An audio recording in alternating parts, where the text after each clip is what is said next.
place, a hilltop in New Jersey.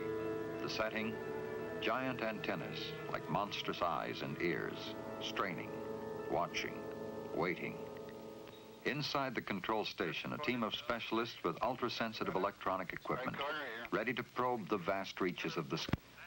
In a few minutes, if things go right, Bendell will communicate by telephone in a brand new way, by routing the call through outer space to Goldstone, California, 2,300 miles away, where scientists of the Jet Propulsion Lab are waiting. If it works, it will be the first time voice has traveled from the Earth up to a man-made moon and back to Earth again.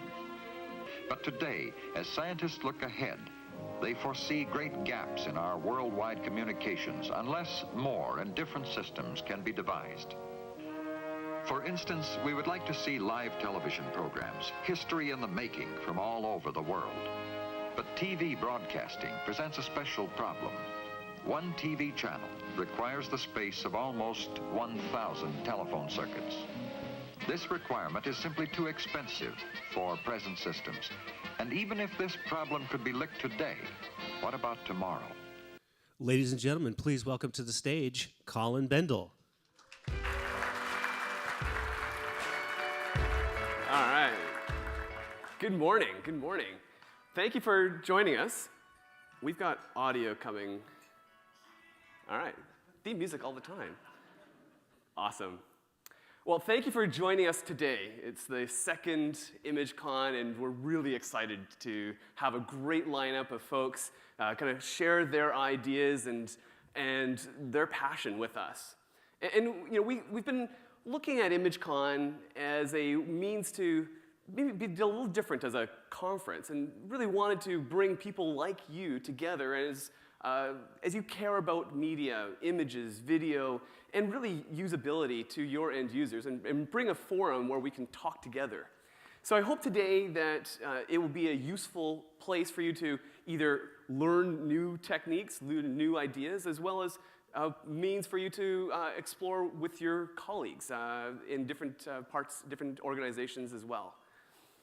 So we've got a great lineup, and we'll get to that in a little bit. We've got Shiva, who will be joining it later today, who is the director of Women Who Code. All of the ticket sales from today are being donated to them, and so we'll talk a little bit later on.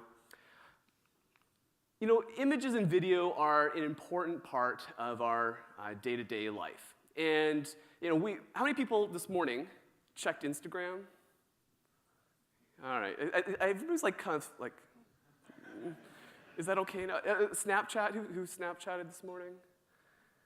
All right, so, you know, there's 1.2 trillion photos that are uploaded by users every year. Well, in 2017, and it's on a market increase year over year. And, you know, this content that we've got, that we're generating, you know, is connecting users to, you know, in ways that we haven't thought about. You consider with all of this content, we've got great web experiences.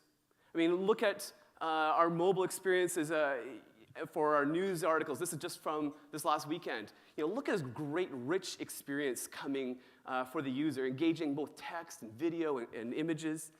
And, you know, we've come a long way on the web. If we look at HTTP archive, we see, well, the stats of image sizes on our web pages have grown. And you can see this pop in 2016 as we've adopted responsive web. And we now see, maybe unfortunately, that mobile devices are getting the same kind of content as desktop devices. And these experiences are just fantastic for our end users.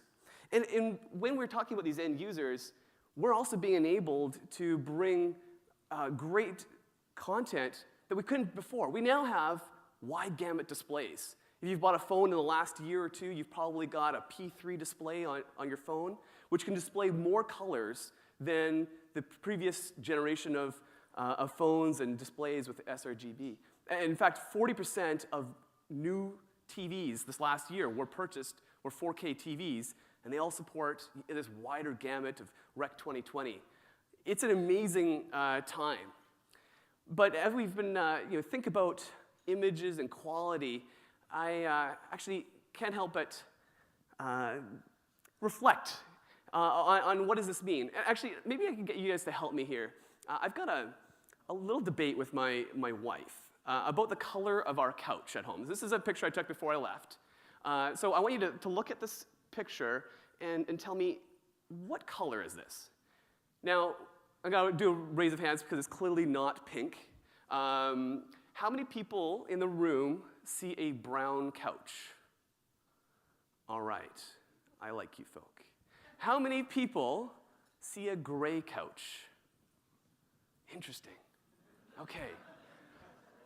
You guys are off my friend list.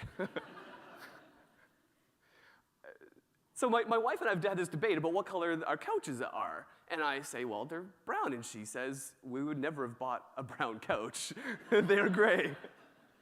And I realize that I am not the typical audience, nor are you. I sometimes see colors, or don't see colors that are out there. And what does that mean for our experiences? Am I making decisions about the kind of creative content, but I'm ignoring a large demographic? Am I ignoring a small demographic who don't see and experience the web the way that I do and assume that everybody is just like me? So there's a lot of ranges of experiences, and at the same time, we're trying to bridge this communication. So that's why I'm really excited about today's agenda. We've got a lot of great, fantastic people that are lined up to talk to us a little bit about different aspects of creating content and presenting content on the web, in mobile apps. And so I've got a few pieces of housekeeping that I want to bring up before we get started, with Josh. Wi-Fi. If you don't have it right now, the Wi-Fi pin is Cloudinary. Now, I'm going to give it to you with an ask. We do have, these speakers have put a lot of time into presenting. I've asked you to come here, share a day away from work, and there's emails that are coming through. When we can, try to be courteous to the audience, and to the speaker. But we will need the Wi-Fi later on in the day. Bathrooms, if you need the bathrooms to the left, then hang a left. Bathrooms are out there. And finally, just wanted to one big shout out to our sponsors that we've had. You've noticed the price of tickets. We've intentionally tried keeping the price of tickets low. There's a little bit of game theory of bringing people in. You want to make sure you join us. But we've got great sponsors with AWS, Google Cloud, and O'Reilly, who've helped sponsor a lot of the food that you're eating today and the events. One last thing, you probably noticed that you're like, where's the t-shirt? I'm pretty sure there's usually t-shirts at things like this. So we've got a swag bag for you at the end. So they've got a great party set up at the end, so stick around and get your swag there. At this point, I'd like to introduce Josh. Now, Josh Clark is a UX specialist, and he's a principal at a big medium, and we want to come on stage here, and, and he's going to share with us, yeah, ta-da, awesome. He's going to share with us a bunch of the era of the algorithm. Now, I also want to mention, that's why I want him on stage, is that I like him because he laughs at my dad jokes. They're really good dad jokes, you guys. Really. And so he's got a whole app full of dad jokes, which is very dad kind of thing to have. Exactly. And so if there are technical gaffes, I've got this dad joke app ready to go. So anyway, thank you very much. And Josh, thank you very much. Here we go.